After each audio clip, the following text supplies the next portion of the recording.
Question number 20।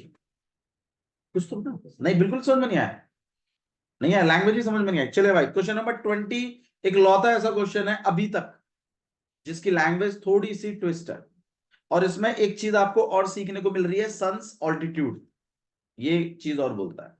देखो आइए इसको थोड़ा सा डिस्कस कर देते हैं। हाँ, यहां पर देखो, नॉर्मली जैसे कोई, फॉर एग्जांपल जैसे कोई पोल है यहां पर इस तरीके से, तो जो सूरज है, अब तो इस तरीके से ये पोल जो है, इस सूरज की वजह से यहां पर एक परछाई बनाएगा। सही है।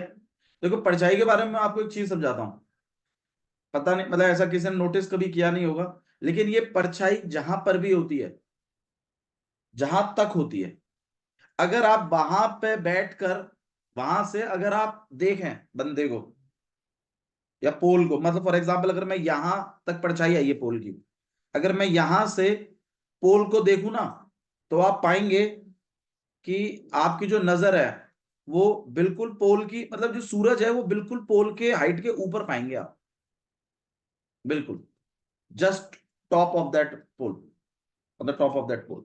मतलब अगर आप यहां से देखें तो जो एंगल ऑफ एलिवेशन है वो बिल्कुल पोल से टच होके बनता है इधर। अब अगर मान लीजिए शाम का टाइम है, तो ऑब्वियस सी बात है पोल की हाइट तो बढ़ती नहीं है, लेकिन पोल की शेडो की हाइट बढ़ेगी अगर सन नीचे है तो। शाम को सन नीचे हो जाता है ना। अब जब आप यहां से देखोगे ना, तो आप पाओगे कि अभी भी जो सन है वो बिल्कुल इसके छिपता हुआ दिख रहा है। ये चीज प्रैक्टिकली मैंने करके देखी है, इसलिए मुझे पता है। हाइट भी तो होती है बंदे की कोई। क्या चीज? बंदे की हाइट नहीं बिल्कुल, अब जैसे मान लो कोई हाँ, जैसे कैमरे से खींच के देख लो, आप समझ में आएगा। आप कैमरे को उल्टा करके रख दीजिए जहां परछाई है, और आप देखेंगे सन जो है वो बिल्कुल बंदे के ऊपर होगा, बिल्कुल ऊपर। मतलब यही यही है, और इसी को कहते हैं सन ऑल्टीट्यूड। इसी चीज को क्या कहते हैं? सन का ऑल्टीट्यूड है ये, इसलिए इसको सन ऑल्टीट्यूड कहते हैं। अगर आप परछाई के एंड, मतलब परछाई के बिल्कुल एंड पे देखोगे ना, तो आप पाएंगे वहां से, अगर कैमरा लगा के देखोगे ना, फोटो खींचोगे वहां गड़ा के कैमरा को, तो आप देखोगे कि जो सूरज है वो बिल्कुल बंदे के सर के ऊपर होगा, तो सन ऑल्टीट्यूड बनता है ये। ठीक है। अब देखिए इसी पे क्वेश्चन है, क्वेश्चन देखिए, क्वेश्चन नंबर 20। ये बात समझिएगा, सन ऑल्टीट्यूड, क्योंकि एक नया वर्ड है आपके लिए। The shadow of tower standing on a level ground is found to be 40 metre longer when sun's altitude, altitude को हटा के एलिवेशन सोचो, when sun's elevation is 30 degree, then when it was, then when it is 60 degree. किसी tower की shadow 40 metre बढ़ जाती है अगर सन का एलिवेशन 30 डिग्री हो जाए कंपेयर टू 60 डिग्री। ये है क्वेश्चन, समझ में आया क्वेश्चन?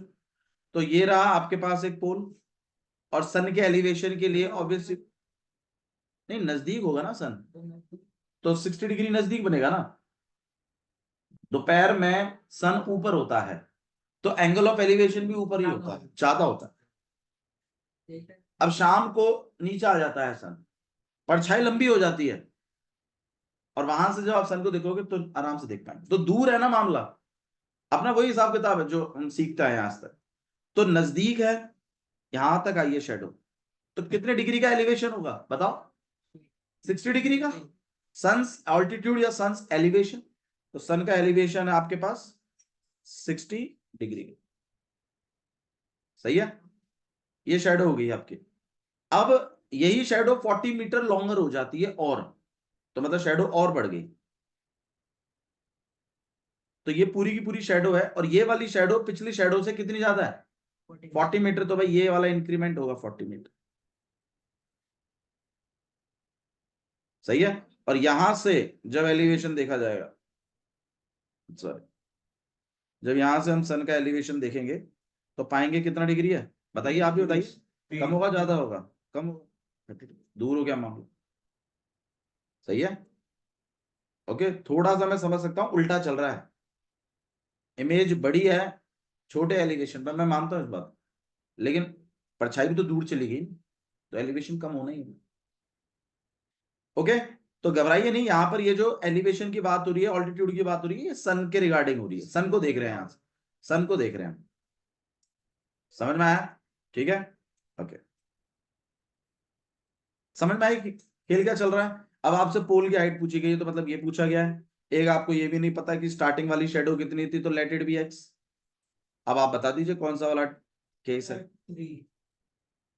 छोटे वाले में कितने ट्रायंगल है? ट्रायंगल क्या, छोटे वाले ट्रायंगल में कितने वेरिएबल्स हैं? दो। बड़े वाले ट्रायंगल में कितने वेरिएबल्स हैं? कौन सा टाइप है? आ गया होगा समझ में? ठीक है भैया, आज करवाना है क्वेश्चन तो बता, करा सॉल्यूशन तो दिया है मैंने, समझ में आया? सन ऑल्टीट्यूड को सन एलिवेशन समझो, बस क्वेश्चन आपको समझ में आ जाएगा अपने आप। 40 मीटर लंबी शैडो हो गई थी जब आपका एलिवेशन 60 डिग्री से 30 डिग्री हुआ। क्लियर? तो दिस इज क्वेश्चन नंबर 20। इसके बाद क्वेश्चन नंबर 22 अगर डाउट में है तो बताइए। नहीं हर्ष, क्वेश्चन नंबर 22 करवाऊं? सारे करवा दूं? बोलने की कोई दिक्कत नहीं, बता दूं? ठीक है, क्वेश्चन नंबर 22। अरे कोई बात नहीं यार, दिक्कत हो रही है थोड़ा सा ना, देखो हर्ष मैं करवा तो रहा हूँ, लेकिन ना मतलब आप अभी ना स्पून फीडिंग कर रहे हो, मैं हर क्वेश्चन करवा रहा हूँ। 10th क्लास के बच्चे को लास्ट मोमेंट तक आपको स्पून फीडिंग नहीं करनी है। स्पून फीडिंग मतलब सब कुछ मैं प्रिपेयर करके दे रहा हूँ, आप कुछ नहीं कर रहे हो। ठीक है, तो इस आदत को छोड़िए और अपने क्वेश्चंस कुछ खुद करो, डाउट बनाओ, डाउट लेके आओ। ठीक है, वो ऐसे पढ़ाई होती है। क्वेश्चन नंबर 22 देखिए, दो मैन हैं on either side of a cliff 75 metre high, observe the angle of elevation of the top of the cliff to be 30 degree and 60 degree. दो बंदे हैं on either side of a cliff, मतलब एक या एक side है और दूसरा दूसरी साइड है। ठीक है, एंड वो क्लिफ कितनी ऊंची है? 75। यहाँ पे ना ये जो ईदर वर्ड है ना, ईदर, ईदर आइदर जो भी आप बोलते हैं, जो ये वर्ड है इसको थोड़ा सा ध्यान रखिएगा। आइदर का मतलब या ईदर का मतलब होता है एक एक तरफ है, दूसरा दूसरी तरफ।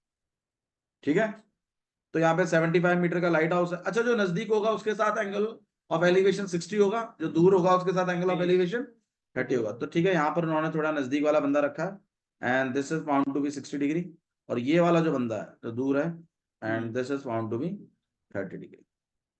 ठीक है, अच्छा, distance between the two man, तो आपको इन दोनों के बीच में डिफरेंस बताना है। हाँ भाई बताइए, मुश्किल है? मैं इस वाले ट्राइंगल मतलब ये एक वेरिएबल लगाते हैं, ये एक वेरिएबल लगा लेते हैं। कौन सा टाइप है वैसे बताना?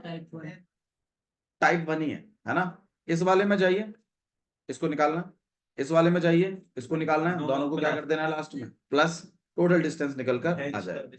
अब आप मुझे बताइए इस वाले को निकालने के लिए ए बी सी ट्राइंगल में जाना पड़ेगा कि नहीं जाना पड़ेगा? इन ट्राइंगल ए बी सी, कौन सा वाला? tan 30 इक्वल टू में ए बी अपॉन में ए सी। tan 30 की वैल्यू 1/√3। ए बी कितना है? 75 अपॉन में x। मेरे ख्याल से इस इक्वेशन से आप x निकाल देंगे। ठीक है, ऐसे ही दूसरा in triangle A B D, हाँ भाई tan 60 कितना? ए बी अपॉन में ए डी, tan 60 आपके पास हो जाएगा √3। ए बी कितना है? 75 अपॉन में y। इस इक्वेशन से आप शायद y निकाल देंगे, कोई इशू नहीं। दोनों को फिर लास्ट में आपको hence distance between two man, तो x और y वाले को क्या करवा देना प्लस। बताइए कोई इशू है? सब क्लियर है? सबको समझ में आया? ठीक है जी, नेक्स्ट क्वेश्चन नंबर 22 के बाद, अच्छा इसमें और में भी है, two man on either side of 75 metre high building in a line with base of building, observe the angle of elevation of the top of the building are 60 degree and 30 degree and 60 degree, the distance between two men। वही same question है, same diagram भी है। ठीक है, √3 की value डाल रखी है, तो आपका जो फाइनल आंसर आए उसमें √3 की वैल्यू डाल दीजिएगा। स्टार्टिंग में नहीं डालना है, स्टार्टिंग में √3 की वैल्यू नहीं डालनी है बिल्कुल भी। जो फाइनल आंसर निकालो अगर उसमें कहीं √3 आ रहा है तो वैल्यू डाल के उसको सॉल्व करो। बोलो भाई, ठीक है, सेम क्वेश्चन है। और मैं दो बंदे हैं, 75 मीटर हाई बिल्डिंग है, उसके दो मतलब एक बंदा एक तरफ ऑन ईदर साइड खड़े हैं। ठीक है, और एंगल ऑफ एलिवेशन 30 डिग्री और 60 डिग्री पाते हैं। ठीक है, और find the distance between two man, दोनों बंदों के बीच में डिस्टेंस बताना है। क्वेश्चन नंबर 23 देख लीजिए क्या लिखा है। From a point on the bridge across the river. भाई ये क्वेश्चन पूछा हुआ है एक्चुअली, और ये क्वेश्चन मतलब बच्चों को थोड़ा सा टफ भी लगा था अपने टाइम पे, बट यकीन मानिए बिल्कुल भी टफ नहीं है। देखिए क्वेश्चन क्या लिखा है।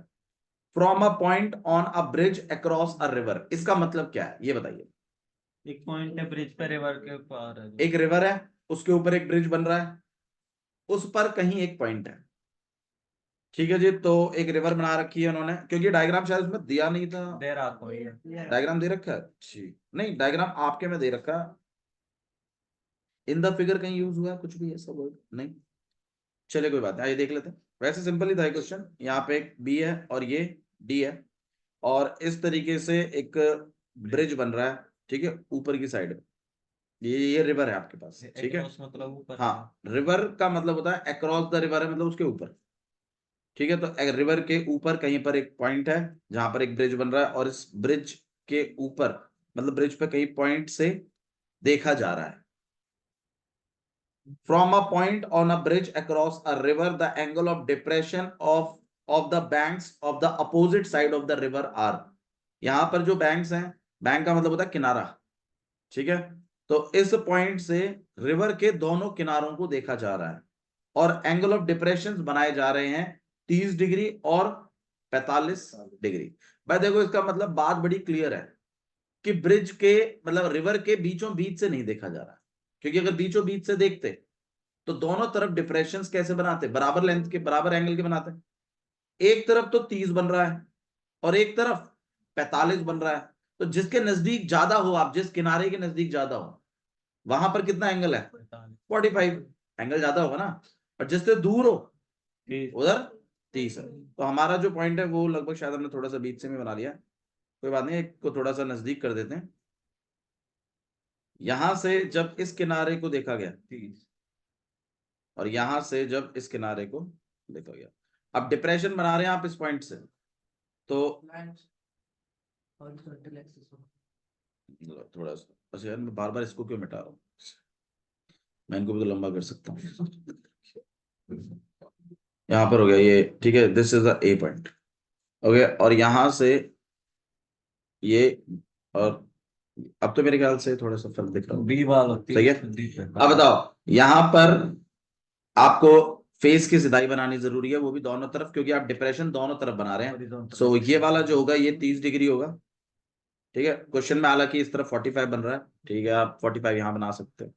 यार क्या ही किस्मत है यार, यहाँ पे कितना है 45 डिग्री, चलो कोई बात नहीं, ठीक है, हमने बनाया है।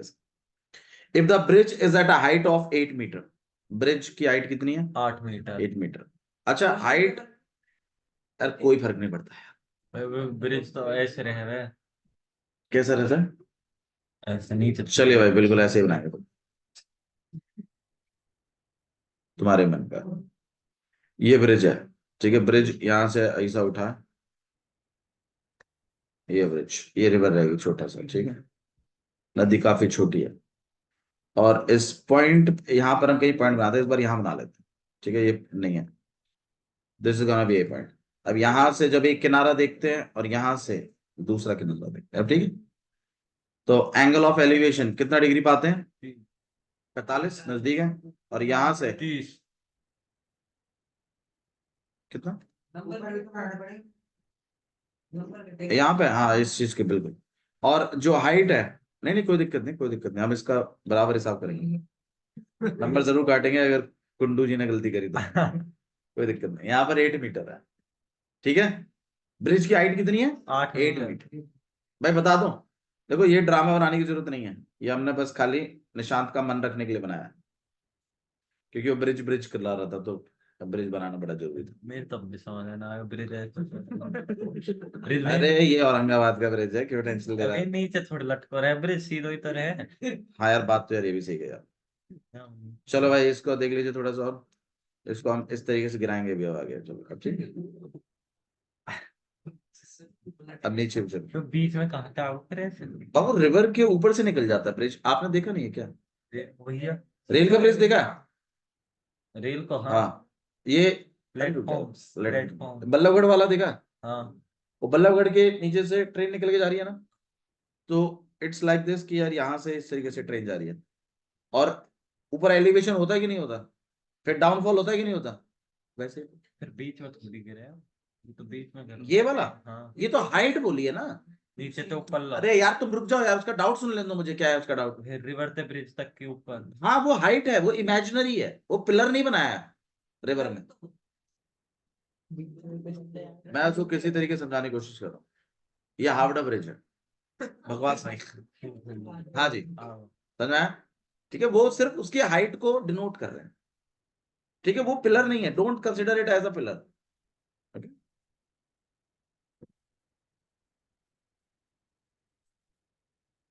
ठीक है यार, तूने हल्के हल्के हल्के सवाल को इतना टाइम पास करवा दिया।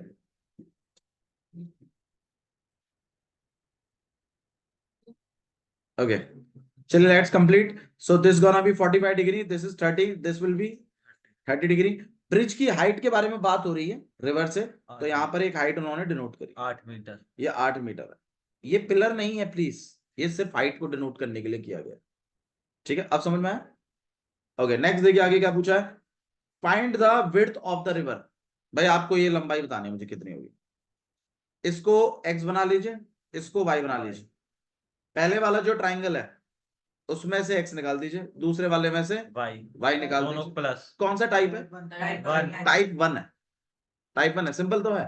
फिर लास्ट में height of the sorry width of the river लिख दीजिएगा, x 8 आ x और y को क्या करवा दीजिएगा प्लस, ठीक है तो 8 आ गया। हाँ जो भी है आ जाएगा। वैसे मैं आपको एक चीज और समझा देता हूँ, देखो जो बच्चे थोड़ा सा और एडवांस कर रहे हैं उसको बता देता हूँ मैं, नॉर्मली 45 जो होता है 1 तो उस टाइम पर जो आपका परपेंडिकुलर होता है वही आपका बेस होता है, क्योंकि 10 45 1 होता है, तो क्रॉस मल्टीप्लाई करेंगे तो 8 इक्वल टू x आ जाएगा। आप चाहो तो देखो मैं बता भी सकता हूँ, यहाँ पे 10 45 है, कितना हो जाएगा 8 अपॉन में x, 10 45 कितना है 1, 8 अपॉन में x, क्रॉस मल्टीप्लाई कर दीजिए, x इक्वल टू कितना हो गया 8, सिंपल।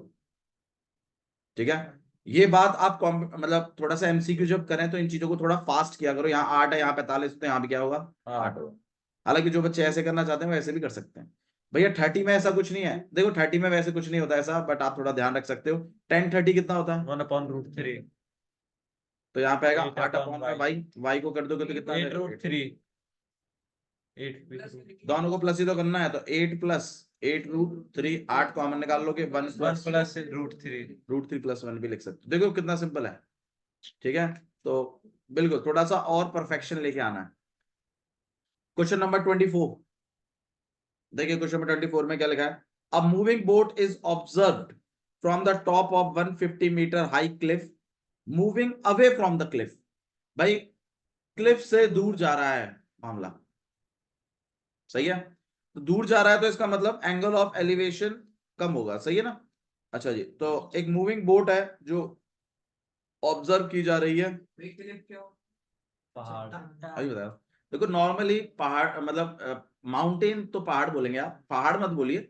नॉर्मली ऐसा होता है कि जैसे सी मतलब समंदर होता है ना, तो समंदर में कुछ जगह ना मतलब चट्टानें थोड़ी ऊंची ऊंची होती हैं, ठीक है। जैसे टाइटैनिक जो टकराया था वो आइसबर्ग से टकराया था, है ना। अब वो समंदर के बीचों बीच ही तो था, वो माउंटेन थोड़ी है, इतना ऊंचा थोड़ी है कि वो माउंटेन हो जाए, लेकिन हाँ लगभग 100 फीट का रहता है वो, क्योंकि मैंने चट्टानें एक्चुअली में देखी हैं, ठीक है। हाँ जी बोतल दो भाई इसको, ले लो लो लो, ठीक है। तो एक 150 मीटर का क्लिफ है, चट्टान है, ठीक है, ज्यादा ऊंची नहीं होती है, लगभग ये मतलब 100 150 बस इतना ही हाइट रहता है, लेकिन हाँ अच्छा खासा हाइट होता है, ठीक है। मतलब लगभग ये लगा लो आप जैसे 5 मंजिल या 4 मंजिल इमारत, माउंटेन्स बहुत बड़ी होती हैं, ठीक है। ओके तो समंदर में बेसिकली क्लिफ आपको देखने को मिलेगा। तो 150 मीटर आपके पास एक क्लिफ है, और उसमें से एक मूविंग बोट को क्या किया जा रहा है, ऑब्जर्व किया जा रहा है, देखा जा रहा है, ठीक है, moving away from the Cliff, और वो क्लिफ से दूर जा रही है, ठीक है। The angle of depression of the boat changes from 60 to 45। तो जब आप इस पे से ऑब्जर्वेशन कर रहे हैं बोट का, तो ऑब्वियस सी बात है पहला जो डिप्रेशन है वो कितने का, 60 का, फिर बोट दूर चली गई और कितने का डिप्रेशन बन गया 45। अब फेस की सिधाई तो बनानी पड़ेगी आपको। तो ये वाला जो एलिवेशन, ये वाला जो डिप्रेशन है, दिस इज 60 डिग्री। और जो आप दोबारा देख रहे हैं और अब जो बन रहा है ये है 45 डिग्री। बताइए भाई, किसी को डाउट है इसमें तो बोलिए। ठीक है, नहीं ऐसा सुनना। ठीक है जी, तो ये क्लिफ है, यहां से बोर्ड को देखा जा रहा है। पहला वाला जब देखा तो 60 डिग्री, उसके बाद दोबारा देखा तो 45 degree, because boat is moving away from the Cliff.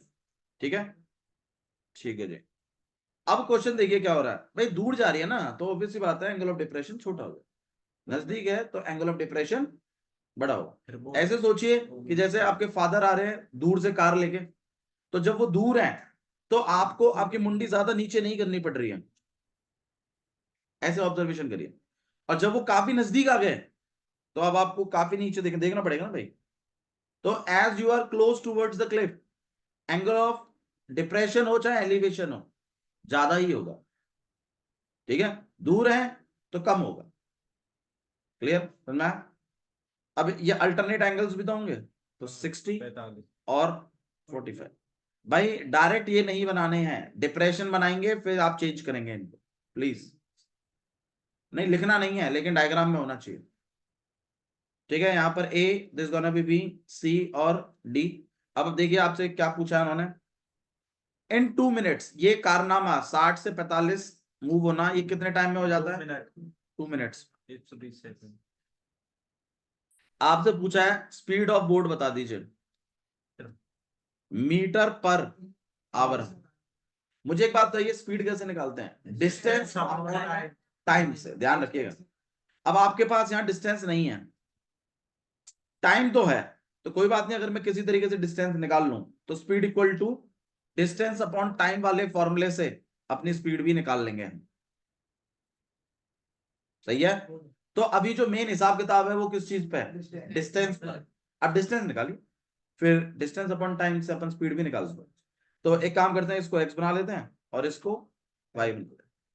तो डाउट है इसमें? छोटे वाले ट्राइंगल में कितने वेरिएबल मिसिंग है? एक। बड़े वाले में कितने मिसिंग है? कौन सा टाइप है?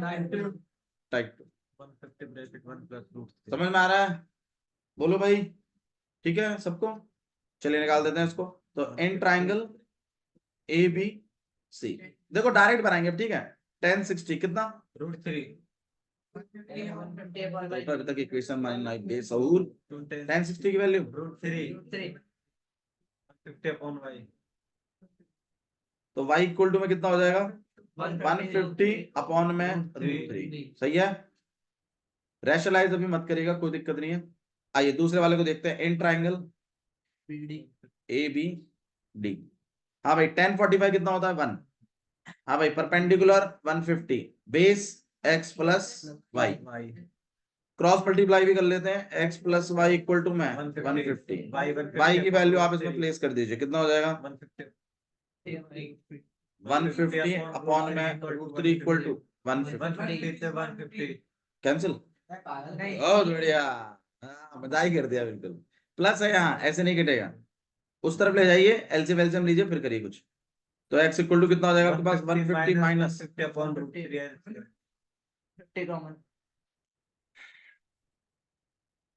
ले लेंगे, कॉमन भी ले लेंगे। 150 √3 माइनस 150। 150 कॉमन। ठीक है, 150 आप कॉमन निकालेंगे, कितना हो जाएगा आपके पास? √3 माइनस 1।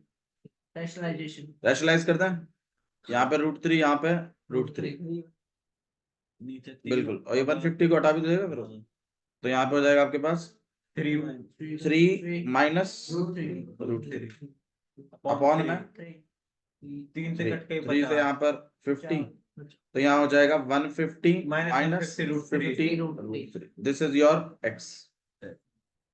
अब आपको क्या पूछा था उसने? स्पीड। तो ये आपके पास x जो है ये डिस्टेंस आया, कितना था ये? 150 ब्रैकेट 150 माइनस 50 था मेरे ख्याल से। हाँ 150 माइनस 50 रूट अपॉन में 120 सेकंड। ठीक है। अब इन्होंने देखो, अगर आपसे स्पीड पूछा है और √3 की वैल्यू इन्होंने दी नहीं है, लग 2017 में, लेकिन अगर ये क्वेश्चन बोर्ड एग्जाम्स में होता तो आपको √3 की वैल्यू वो जरूर देता। अगर ये बोर्ड एग्जाम्स में होता है क्वेश्चन तो वो √3 की वैल्यू देता, 0.7 क्योंकि वो आपसे जो स्पीड निकलवाना चाहता है वो रूट्स में नहीं निकलवाना चाहता, वो एग्जैक्ट चाहेगा। तो अगर ये क्वेश्चन अगर बोर्ड एग्जाम में होता तो आपको √3 की वैल्यू जरूर आती, पक्का। आया हुआ है, हाँ तो वो भी है। तो √3 मैं बता ना बोर्ड एग्जाम, क्योंकि ये देखो जो उन्होंने लिखा है वो भी तो कहीं से कॉपी पेस्ट मार के लिखा हुआ, बोर्ड एग्जाम्स में आएगा तो आपको √3 की वैल्यू देगा, डोंट वरी।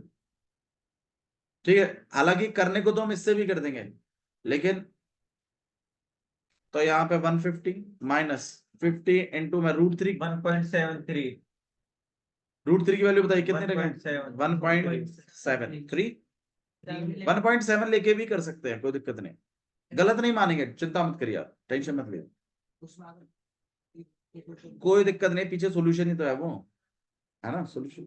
अगर उन्होंने 1.73 दी है खुद से तो आप 1.73 लीजिए, अगर आप प्रेडिक्ट कर रहे हैं तो आप 1.7 लेके भी कर देंगे ना तो भी सही है। ठीक है, आइए मल्टीप्लाई कर लेते हैं, यहाँ पे कितना हो जाएगा आपके पास, 17 5 85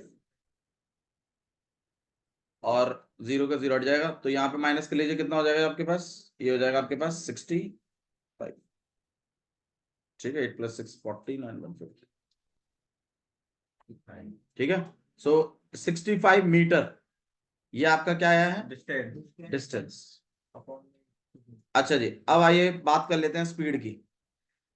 स्पीड की बात करें तो speed equal to distance upon time, distance upon time, लेकिन ये रिक्वायरमेंट मांगी है उसने मीटर पर आवर में, तो मीटर तो ठीक है, डिस्टेंस कितना है 65 अच्छा, लेकिन टाइम जो है वो मेरे पास है 2 मिनट, जबकि मेरे से किसमें मांगा गया है, आर, तो इस मिनट को किसमें कन्वर्ट करना पड़ेगा, कैसे, तो यहां हो जाएगा 1/30 आर। अब क्या करना है आपको, स्पीड निकालनी है, speed equal to distance upon time, distance कितना है 65 टाइम कितना है, 1/30 अब बताइए क्या करना चाहिए, वे रेसिप्रोकल कर रेसिप्रोकल करके ना, तो यहाँ पे 65 65 × 30 अपॉन 1 लिखने की भी जरूरत नहीं, कोई दिक्कत नहीं, तो यहाँ पे हो जाएगा आपके पास 0 5 3 15 1 ऊपर कैरी गया 1950 मीटर पर पर आर। गलत आ रही है भैया। भाई भैया ने √3 समझ की में आया? वैल्यू डाल दी, मैंने √3 की वैल्यू 1.7 ली है, उन्होंने 1.73 ली है, हल्का फुल्का फ्लक्चुएशन पीछे के आंसर से हो सकता है, बट चिंता मत करिए ये आंसर गलत नहीं है, क्योंकि उन्होंने तो √3 की वैल्यू दी नहीं, हमने अपने मन से तो ली है। ठीक है चलेगा, वैल्यू नहीं रखी तो भी चलेगा, कोई दिक्कत नहीं, बट वो थोड़ा सा आपको डिफिकल्ट बनेगा, क्योंकि डिस्टेंस आपका फिर रूट में आएगा, फिर आप यहां जाओगे फिर अपॉन करोगे, फिर दिक्कत बनेगी, तो हाँ वो करने को तो कर सकते हैं, मैंने मना थोड़ी किया है, मैं तो आपको कह रहा हूं कि ये जस्ट एक सॉल्यूशन है एंड ये सही है, अगर आप इतना कर दोगे तो सही माना जाएगा, अगर उन्होंने √3 की वैल्यू नहीं दी है तो। ठीक है, नेक्स्ट बताइए, क्वेश्चन नंबर 24 के बाद क्वेश्चन नंबर 25, ये इस क्वेश्चन में किसी को डाउट है तो बताइए भाई। हमने वो डिस्टेंस निकाल लिया, फिर वो speed equal to distance upon time से हमने स्पीड निकाल दिया, बस थोड़ा यूनिटों का ध्यान रखा कि किस में किसको कन्वर्ट करना है, डिस्टेंस में आपको मीटर बोला था, हम भी मीटर में लेके चल रहे हैं तो कोई दिक्कत नहीं थी, हाँ थोड़ा सा आवर का थोड़ा सा इशू पड़ा था टाइम वाला, कि भाई उसमें हम मिनट में लेके चल रहे थे और पीछे जो है आवर में पूछा गया है तो आवर्स में कन्वर्ट किया। इसी तरीके का क्वेश्चन शायद आपका एक और भी होगा, है कोई देखना इस 36 तक ऐसा कोई क्वेश्चन और भी है, क्वेश्चन नंबर 34 देख सकते हैं आप, 34 इसमें एरोप्लेन आ गया है, क्वेश्चन ऐसा ही है, स्पीड ऑफ द एरोप्लेन पूछा गया है आपसे। ठीक है, इसी तरीके का क्वेश्चन आप पाएंगे क्वेश्चन नंबर 31 भी, वो भी आपका प्लेन का क्वेश्चन है, इसमें भी आपसे स्पीड पूछा गया है, तो ये जो स्पीड पूछने का जो सिलसिला है ये काफी कॉमन है, वो पूछते हैं स्पीड उस, हालांकि क्योंकि देखो इसमें बस एक चीज और एडिशनल हो जाती है कि स्पीड निकालना है, बाकी डिस्टेंस तो आप निकाल ही रहे हो, टाइम वो आपको देते ही है, speed equal to distance upon time वाले फॉर्मूले से स्पीड, और ये एक एक्स्ट्रा काम हुआ है। ठीक है, तो 3 नंबर के लिए बिल्कुल जायज क्वेश्चन है, 2 नंबर का डिस्टेंस पूछ लेगा, 1 नंबर का स्पीड पूछ लेगा। इसलिए आने के चांसेस सही रहते हैं इनके। ठीक है, आइए क्वेश्चन डिस्कस कर लेते हैं। क्वेश्चन नंबर 34 कर लेते हैं पहले। ये 34 क्वेश्चन में आपको अगेन रूट 3 के बारे में कोई जिक्र नहीं किया गया है। चलिए देखेंगे, चिंता मत करो, सारे कराएंगे, पर इन क्वेश्चन को थोड़ा कर लेते हैं। ये अभी थोड़ा सा चल रहा है रिदम में हम आप। अच्छा, टाइम नहीं है आपको। आप एक काम करिए, इन क्वेश्चंस को ट्राई कर लीजिएगा। 36 किसके हो चुके हैं? सारे 34 हुए। 36 तक अपना निपटाकर वो 7 सैंपल पेपर पे चले जाइए। पेपर उनमें से ही आना है, मैं पहले ही बता रहा हूं। जिस बच्चे के ये ना भी हुए हो, अपने वो 36, अपने वो 7 उनको निपटा लेना, जो 7 सैंपल पेपर्स। ठीक है, पेपर उसमें से बनेगा 5 चैप्टरों का। दोबारा बता देता हूं मैं कौन कौन से चैप्टर हैं। स्टैटिस्टिक्स है, surface area volume, next area related to circle, introduction to trigonometry, ठीक है। नेक्स्ट है आपके पास इंट्रोडक्शन टू ट्रिग्नो, और एप्लीकेशन ऑफ ट्रिग्नो, और नेक्स्ट है आपके पास एप्लीकेशन ऑफ ट्रिग्नो। ठीक है, ये 5 चैप्टरों का आपका एक टेस्ट होगा, और आपके 1 से लेकर 7 सैंपल पेपर्स तक। सैंपल पेपर में से ही कितने नंबर को लगभग हम 50 का रखेंगे, 10 हर एक मैच देंगे। ठीक है, कोशिश करिएगा।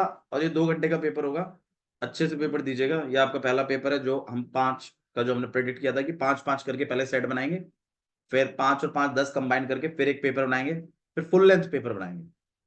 ठीक है, don't miss this test. Miss करके कोई फायदा नहीं है, आप टेस्ट दीजिए। ठीक है, देखते हैं ना तुम्हें कितना याद है। तभी तो अब मैंने बताया तो था आपको कि चैप्टर वाइज इट्स लाइक कि आप हर चैप्टर को डील कर रहे हो। अभी भी, अभी तक आपने देखो सैंपल पेपर नहीं करके, मैंने बताया था वो स्विचिंग वाला जो खेल है। अब इन 5 के बीच में आपको स्विचिंग करना आएगा, स्विच करना आएगा। अच्छा ठीक है भाई, स्टैटिस्टिक्स के बेसिक को हटाओ, ट्रिग्नो को डालो। ट्रिग्नो को हटाइए, अब एरिया रिलेटेड टू सर्कल। तो ये आपके फेवरेट चैप्टर्स हैं। ठीक है, डील करिए, भागिए नहीं, भागने का कोई मतलब नहीं। और हर बच्चे के लिए इस टेस्ट में कुछ ना कुछ होगा, चिंता मत करो। ठीक है।